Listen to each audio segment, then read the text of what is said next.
हाय दोस्तों, पिछली क्लास में अपना आप लोग को नंबर सिस्टम बता चुके थे कि नंबर सिस्टम होता क्या है, नंबर क्या होता है, सिस्टम क्या होता है, कौन सी संख्या बड़ी होती है, कौन सी संख्या छोटी होती है। लेकिन कुछ स्टूडेंट का ग्रुप में डाउट था कि सर हमको कुछ समझ में नहीं आया, नंबर लाइन में आप बताएं कि काल्पनिक संख्या के बारे में समझ में नहीं आया। तो उस संख्या को फिर से हम देखते हैं। जैसे हम आपको बताए थे कि संख्या रेखा पर नंबर लाइन पर आप माइनस इन्फिनिटिव से लेकर प्लस इन्फिनिटिव तक के संख्या को लिख सकते हैं।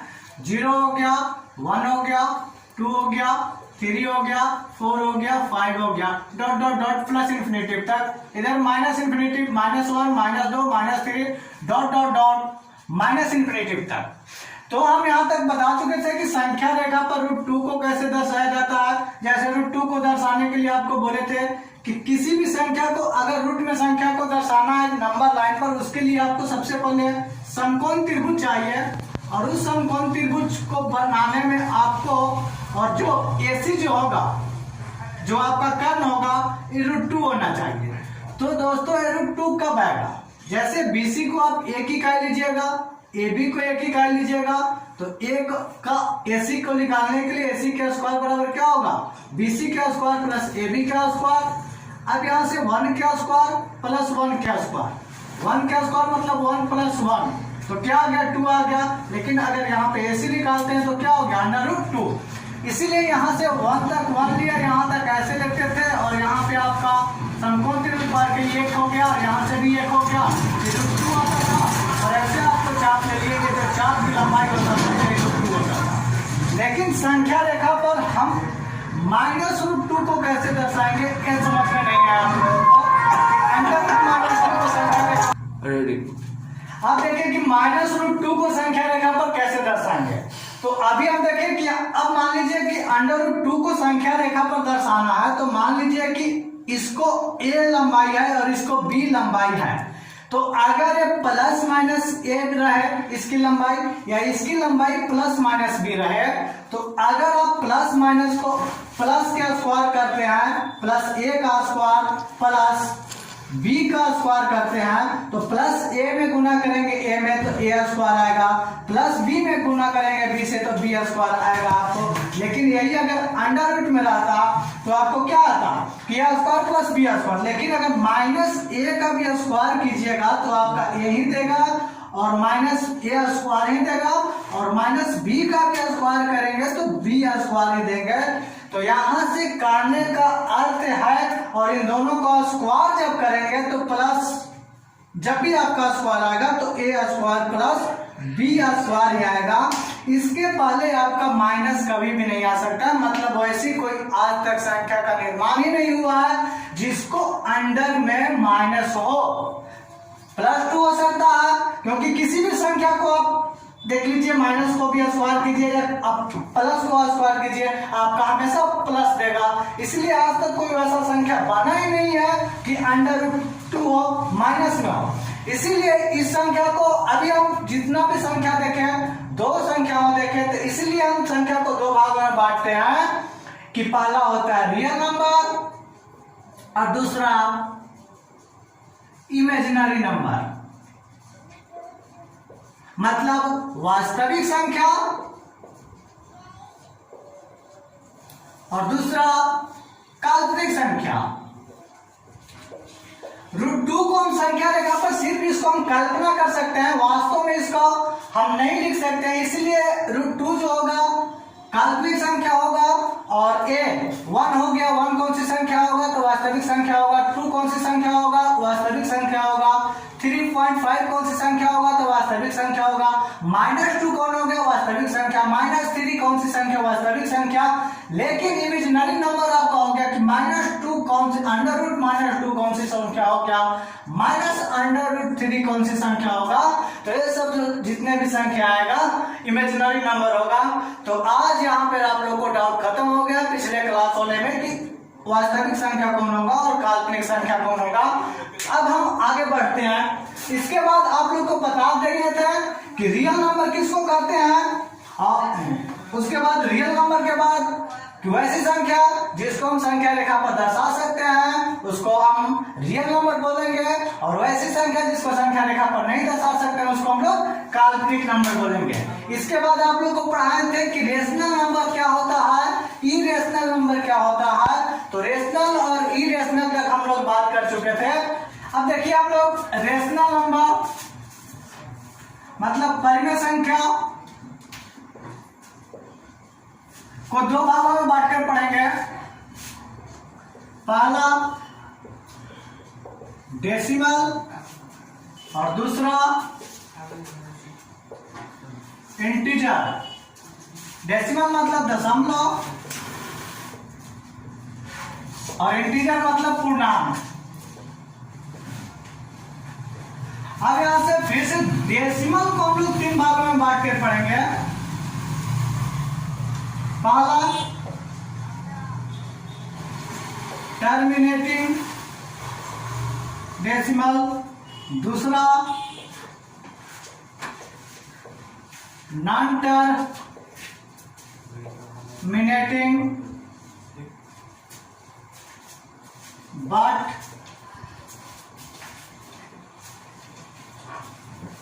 नॉन टर्मिनेटिंग बट रेकरिंग और रिपीटिंग डेसिमल, और तीसरा नॉन टर्मिनेटिंग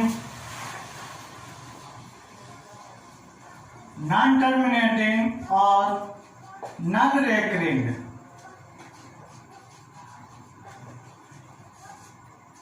नॉन टर्मिनेटिंग और नॉन रेकरिंग। टर्मिनेटिंग का हिंदी होता है शांत, नॉन टर्मिनेटिंग का हिंदी होता है अशांत परंतु आवर्ती। अशांत परंतु आवर्ती दशमलव, और इसका नॉन टर्मिनेटिंग नॉन रेकरिंग का हिंदी होता है अशांत और गैर आवर्ती दशमलव।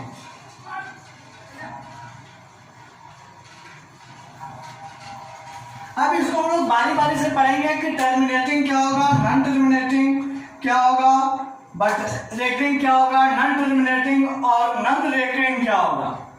तो यहां से हम स्टार्ट कर रहे हैं आप लोग को टर्मिनेटिंग से कि टर्मिनेटिंग क्या होता है।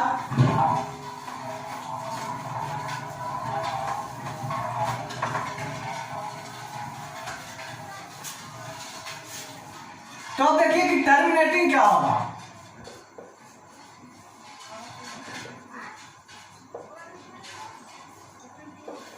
टर्मिनेटिंग मतलब शांत दशमलव क्या होगा।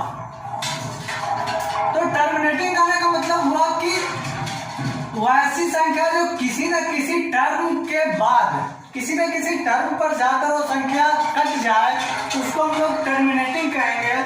जैसे टर्मिनेटिंग का मतलब हुआ 0.56, 0.57, जीरो 0.125, ये सब जो संख्या होगा ये आपका टर्मिनेटिंग आएगा।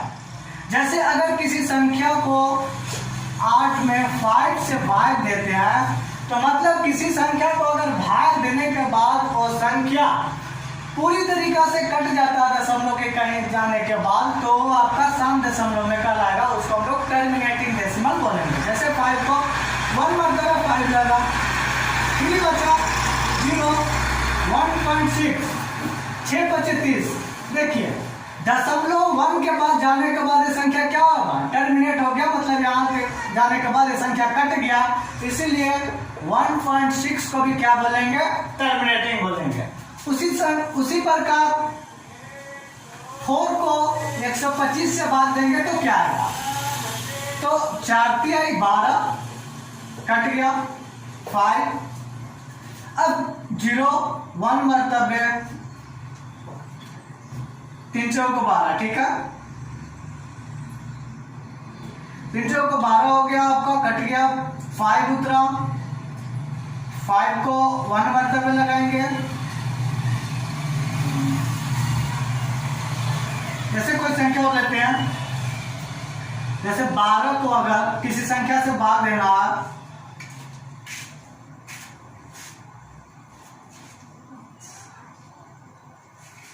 65 से भाग देना है तो 5 मरतबा लगेगा, 12 × 5 = 60, 5 उतरा, फिर यहाँ पे 0 उतारेंगे, दशमलव बैठाएंगे, बच्चों 48, 4 मरतबे, फिर 2, फिर यहाँ 0, 12, 1 मरतबे, 8, फिर 0 उतारेंगे, 12 × 6 = 72, फिर 10 में से 2 गया 8, फिर यहाँ पे 8 उतारेंगे, फिर 12 × 6 = 72।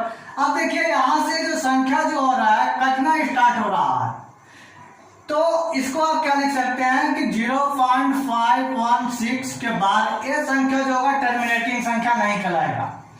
5 के बाद ये संख्या अपने आप में क्या करने लग रहा है, रिपीटिंग कर रहा है, इसलिए इस संख्या को टर्मिनेटिंग नहीं कहेंगे, इसको नॉन टर्मिनेटिंग बट रेकरिंग कहेंगे, क्योंकि यहाँ के बाद जाने के बाद ये संख्या क्या हो जाएगा, 666 चलता जाएगा, मतलब 3 अंक के बाद जाने के बाद ये संख्या अपने आप में रिपीटिंग करने लगेगा। लेकिन ये सब संख्या अपने आप में किसी संख्या से भाग देने के बाद पूरी तरीके से आपको कट जा रहा था, इसलिए ये सब संख्या जो है टर्मिनेटिंग संख्या है। और जो संख्या भाग देने के बाद कटता नहीं है, मतलब रिपीटिंग होता चला जाता है किसी न किसी पॉइंट के बाद, उस संख्या को हम लोग नॉन टर्मिनेटिंग डेसिमल बोलेंगे।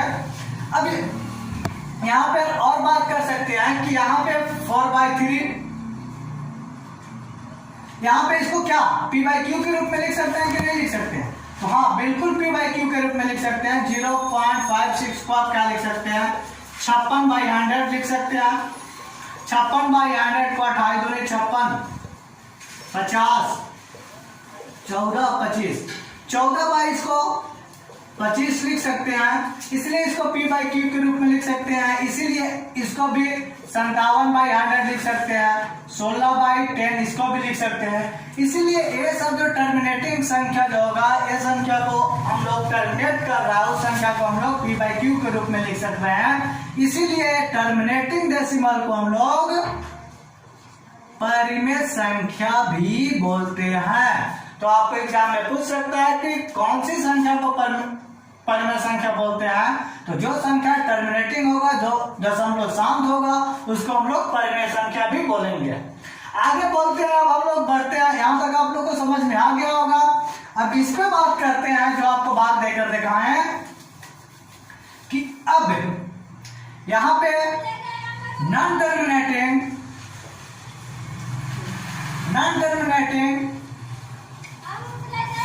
बट रेकरिंग,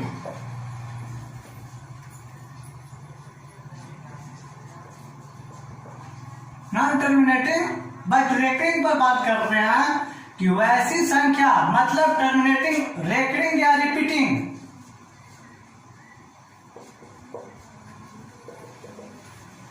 कि मतलब कोई संख्या को अगर भाग देते हैं तो वो संख्या जो होता है भाग देने के बाद किसी न किसी स्थान से जाकर वो क्या करने लगेगा, रिपीटिंग करने लगेगा।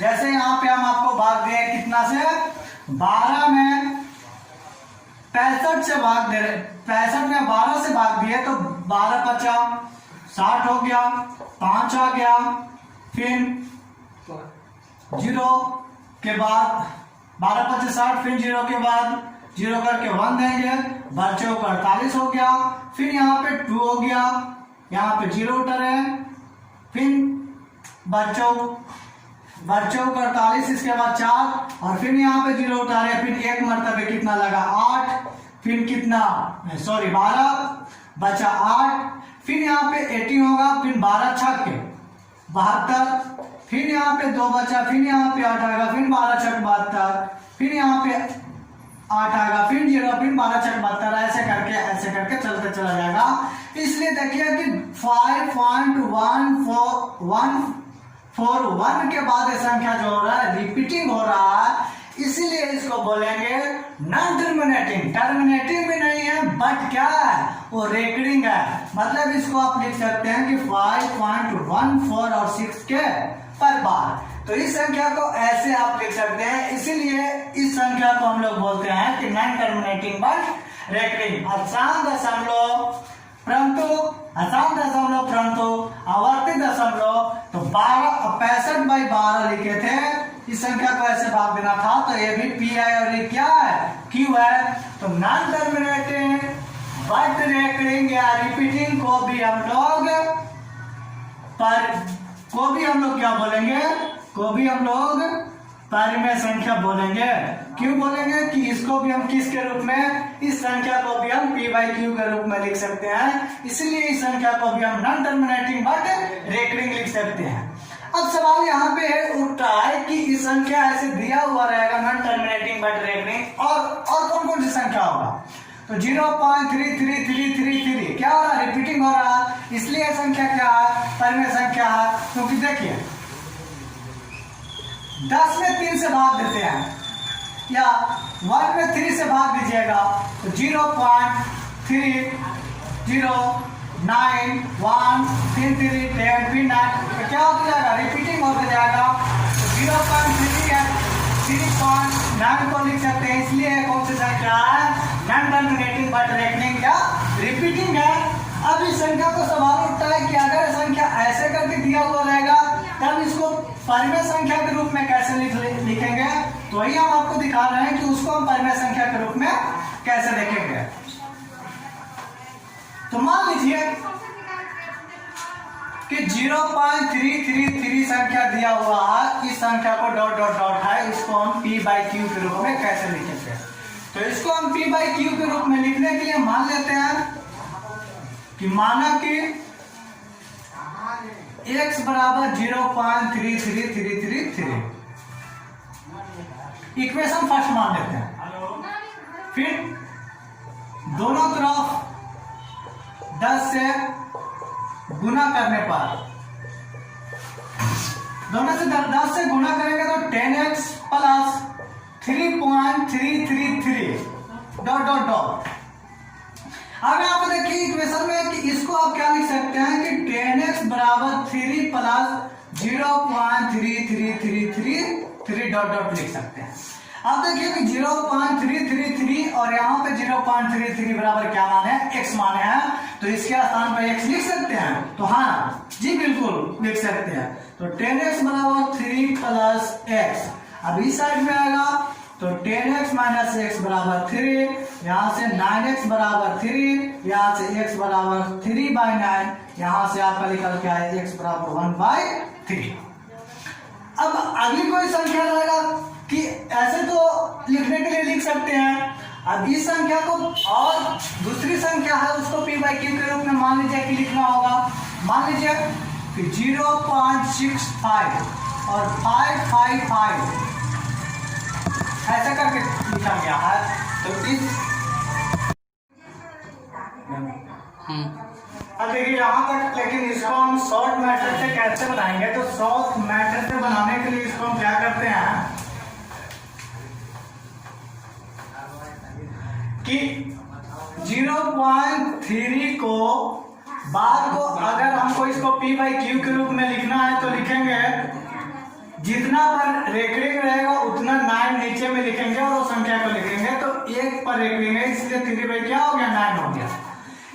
अगर 0.35 और दोनों पर रेकरिंग रहेगा तो इसको आप क्या लिखिएगा, तो 35 लिख दीजिएगा ऊपर में 3 और 5, और नीचे में कितना अंक पर रेकरिंग है, तो 1 और 1 2 अंक पर रेकरिंग है, इसीलिए इतना भाई इनाम में हो जाएगा। और इसको आप काट कर जितना है उसी प्रकार 0.375 ये तीनों संख्या पर बार रहेगा। और इसको अगर हमको लिखना है तो कैसे लिखेंगे, तो 375 और कितना पर बार है, तो 1 2 3 अंक पर बार है, इसलिए 999 लिख देंगे। लेकिन अगर आप बात करते हैं यहाँ पर कि अगर 0.3 और 4 पर रेकरिंग होगा तब इस संख्या को कैसे लिखेंगे। तो इसको लिखने के लिए कि जितना पर रेकरिंग है उतना 9, मतलब पहले जो संख्या पर रेकरिंग नहीं है उसको घटा देते हैं। जैसे इसको लिखने के लिए 34 लिखेंगे और और जिस पर रेकरिंग नहीं है उसको क्या कर देते हैं, घटा देते हैं। और नीचे में जितना पर रेकरिंग है उतना 9 और जितना पर रेकरिंग नहीं है उतना 0। तो 34 में से 3 जाएगा तो 31, अब भाई क्या हो जाएगा, 90 हो जाएगा। यहाँ तक हम समझते हैं कि आप लोगों को किसी को कोई दिक्कत नहीं होगा। अब आगे बढ़ते हैं। अगर कोई संख्या ऐसे लिखा हुआ है कि 0.34 और 5 और 3 पर रेकरिंग और 5 पर रेकरिंग, तो ऐसा कोई संख्या आज तक पॉसिबल है ही नहीं दोस्तों, क्योंकि ऐसा कोई संख्या हम लिख ही नहीं सकते हैं। जैसे 0.333333 करके बीच में कहाँ पे 4 दीजिएगा और 5 कहाँ से दीजिएगा, तो 333 ही करते चला जाएगा। तो आज तक ऐसा कोई संख्या नहीं बना हुआ है। जब भी वो संख्या रहेगा तो आपको ऐसे करके ऐसा रेकरिंग हो सकता है या ऐसे रेकरिंग हो सकता है या 0.7567 या ऐसे रेकरिंग हो सकता है। इन्हीं की इस पर और इस पर रेकरिंग होगा, बीच में ऐसे कोई संख्या होगा। ऐसा कोई संख्या पॉसिबल नहीं है।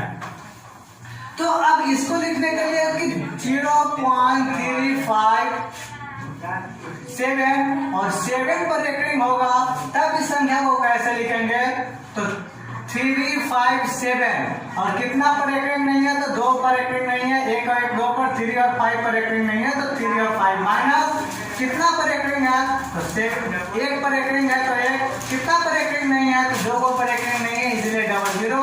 अब इतना में से घटेगा तो 5 में से 7 में से 5 गया 2, 3 में 5 में से 3 गया 2 और ये हो गया इतना और बाय 900। अब इसको आप काट के लिखिएगा तो कितना आ जाएगा, 1 आ गया 16 दूनी 32, 161 तो ये हो गया 450, मतलब 661 इतना आपका जो आएगा। इसको P/Q के रूप में लिखेंगे तो ऐसा आएगा। अब यहाँ तक आपको समझ में आ गया होगा। तो इसको भी P/Q के रूप में लिख सकते हैं, इसलिए ये भी संख्या को हम लोग बोलेंगे, क्या हम पढ़ रहे थे, नॉन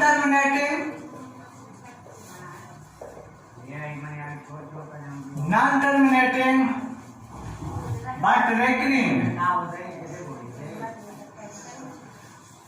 या रिपीटिंग।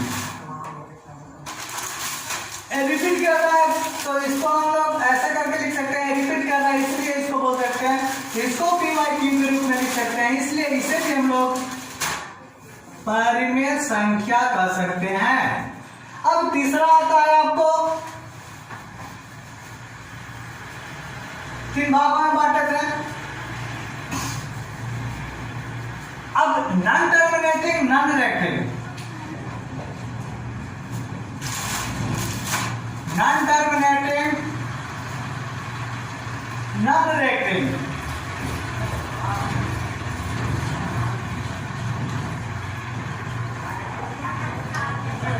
आसान और गैर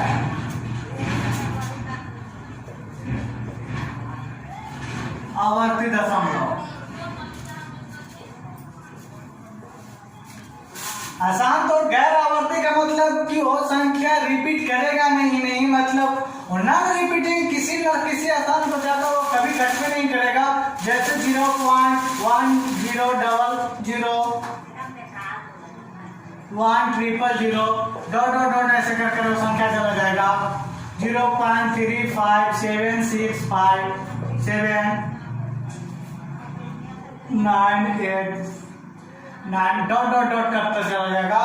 तो ये भी संख्या जो होगा कहीं पर भी ये संख्या जाकर कटेगा नहीं, इसलिए इस संख्या को भी हम लोग जैसे 22/7 3 मतलब 21 1 0 1 7 फिर 3 28 फिर 2 0 7 दूनी 14 फिर 6 8 7 56 डॉट करते चला जाएगा। ये संख्या कहीं पर कटेगा ही नहीं, इसीलिए 3 पॉइंट इतना डॉट को भी कौन सी संख्या में रखते हैं, non terminating but non recurring की संख्या में रखते हैं। तो अभी तक हम लोग पढ़ चुके हैं terminating, non terminating, but recurring, और तीसरा नॉन टर्मिनेटिंग और नॉन रेकरिंग। आज की क्लास यहीं तक रखते हैं। अगली क्लास में हम आप लोग को बताएंगे कि इंटीजर और डेसिमल यहाँ तक पढ़ाएंगे। अगली क्लास में आप लोग को इंटीजर के बारे में पढ़ाएंगे।